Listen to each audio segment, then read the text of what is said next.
Vida e Ensinos, capítulo 2 Conversão. Em março de 1840, Guilherme Miller, ao visitar Portland, Maine, causou impacto com suas pregações sobre a segunda vinda de Cristo. A igreja cristã da Rua Casco, onde ele pregou, esteve lotada todos os dias. Durante as reuniões não ocorreu nenhum tipo de agitação, mas uma atmosfera de solenidade tomava conta de todos. Não somente na cidade se manifestou grande interesse. Pessoas do campo também compareciam diariamente, trazendo alimento e permanecendo desde a manhã até ao fim da reunião à noite. Em companhia de minhas amigas, assisti a essas reuniões. O Sr. Miller apresentava as profecias com uma precisão que convencia os ouvintes, detalhava os períodos proféticos e apresentava muitas provas para confirmar seu ponto de vista. Seus apelos e advertências solenes e vigorosos, feitos àqueles que não se achavam preparados, deixavam a multidão assustada. Reavivamento espiritual. Em reuniões especiais, os pecadores tinham oportunidade de buscar o Salvador e se preparar para acontecimentos terríveis que logo ocorreriam. Terror e convicção se espalharam por toda a cidade. Realizavam-se reuniões de oração e houve um reavivamento geral entre as várias denominações, pois todos sentiam, uns mais e outros menos, a influência do ensino da iminente vinda de Jesus. Quando os pecadores foram convidados a ir à frente, para o lugar daqueles que desejavam auxílio cristão especial, centenas atenderam ao apelo. E eu, pressionada pela multidão, coloquei-me entre os que buscavam aquela ajuda. Pensava, porém, que jamais poderia me tornar digna de ser chamada filha de Deus. Muitas vezes procurava a paz que há em Cristo, mas parecia que eu não encontrava o que desejava. Uma terrível tristeza me oprimia o coração. Não conseguia me lembrar de coisa alguma que houvesse feito sem que me entristecesse. Não me considerava suficientemente boa para entrar no céu, e desejar isso parecia demais para mim. A falta de confiança própria e a convicção de que seria impossível fazer com que alguém compreendesse meus sentimentos me impediam de buscar conselho e auxílio de minhas amigas cristãs.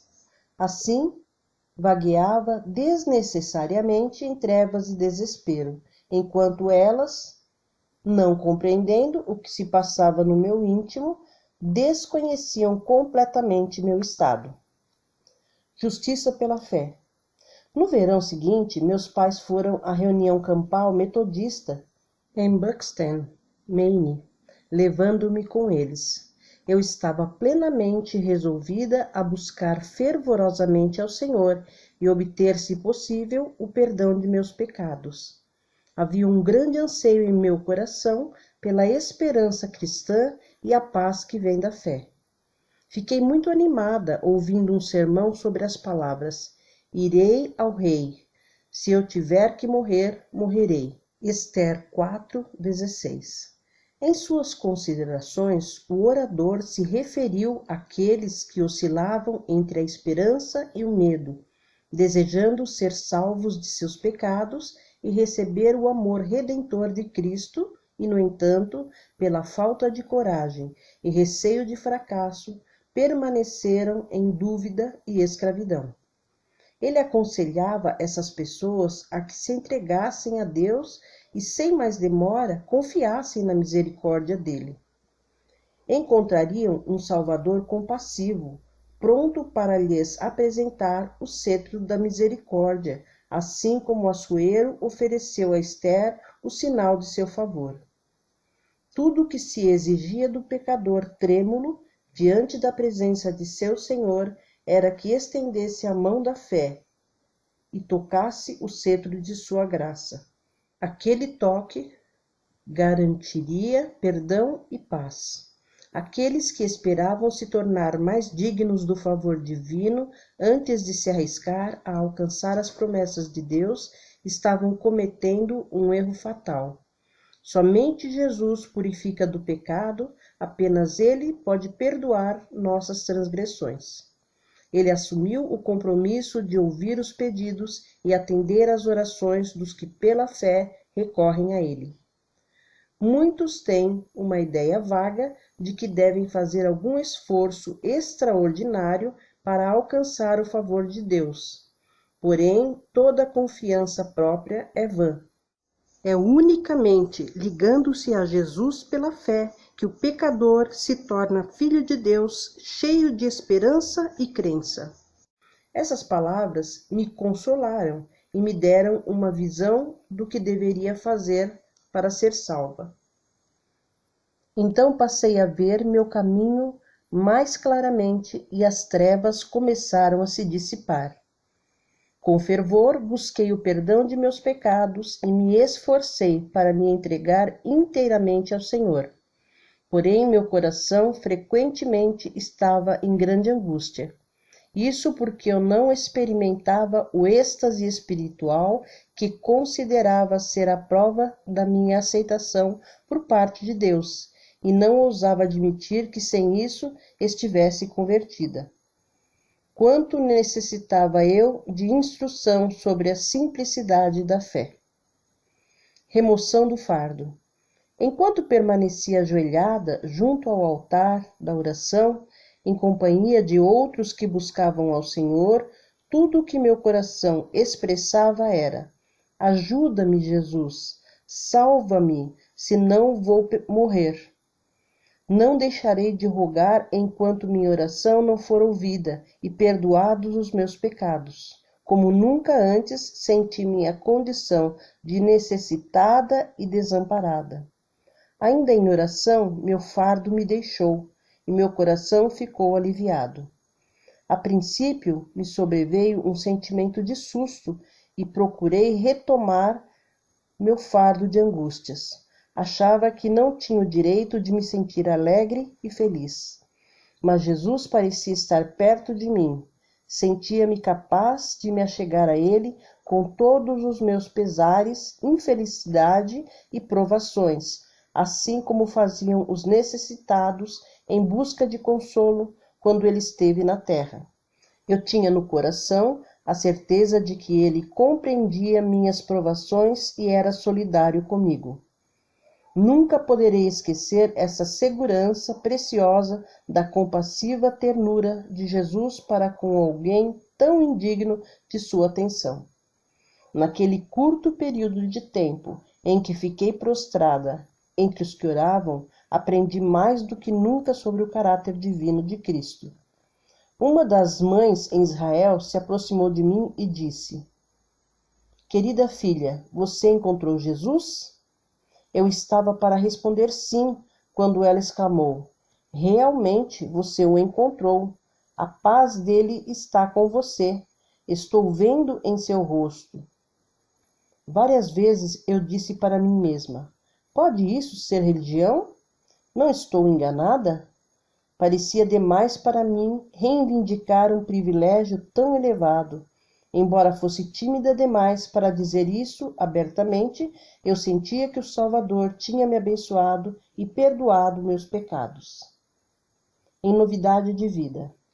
Logo depois, encerrou-se a assembleia e fomos para casa. Eu tinha a mente repleta dos sermões, exortações e orações que tínhamos ouvido. Tudo na natureza parecia mudado. Durante as reuniões, nuvens e chuva haviam prevalecido na maior parte do tempo, e meus sentimentos estavam em harmonia com o tempo fechado. Agora, o sol surgia brilhante e luminoso e inundava a terra de luz e calor. As árvores e a relva eram de um verde mais vivo, o céu de um azul mais profundo. A terra parecia sorrir com a paz de Deus. Igualmente, os raios do sol da justiça haviam penetrado as nuvens e as trevas do meu coração afugentado a tristeza. Eu achava que todos deveriam estar em paz com Deus e animados por seu Espírito. Todas as coisas que meu olhar contemplava pareciam ter passado por uma mudança. As árvores eram mais bonitas e os pássaros cantavam com mais suavidade do que nunca. Pareciam estar louvando o Criador. Eu nem tinha vontade de falar, temendo que essa felicidade pudesse acabar e eu perdesse a preciosa evidência do amor de Jesus por mim. Passei a ver minha vida sob uma perspectiva diferente. Era como se a aflição que tinha me obscurecido a infância estivesse misericordiosamente em meu favor, para minha felicidade, desviando meu coração de prazeres que não satisfazem e direcionando-o para as atrações duradouras do céu. Logo depois de nossa volta da reunião campal, eu, juntamente com vários outros, fiz profissão de fé na igreja. Preocupava-me bastante o assunto do batismo. Jovem como era, só conseguia ver uma única maneira de batismo autorizada nas Escrituras, a imersão. Algumas de minhas irmãs metodistas procuravam em vão me convencer de que a aspersão era um batismo bíblico. Finalmente foi marcada a data em que receberíamos essa solene ordenança. Foi em um dia de muito vento que nós, 12 pessoas ao todo, fomos ao mar para ser batizadas. As ondas se agitavam e batiam contra a praia, mas, tendo eu tomado essa pesada cruz, minha paz era semelhante às águas tranquilas. Quando saí da água, me sentia quase sem forças, pois o poder do Senhor estava sobre mim. Senti que dali em diante não era deste mundo, mas me erguia daquele túmulo líquido para uma novidade de vida. No mesmo dia, à tarde, fui recebida na igreja com todas as prerrogativas de membro.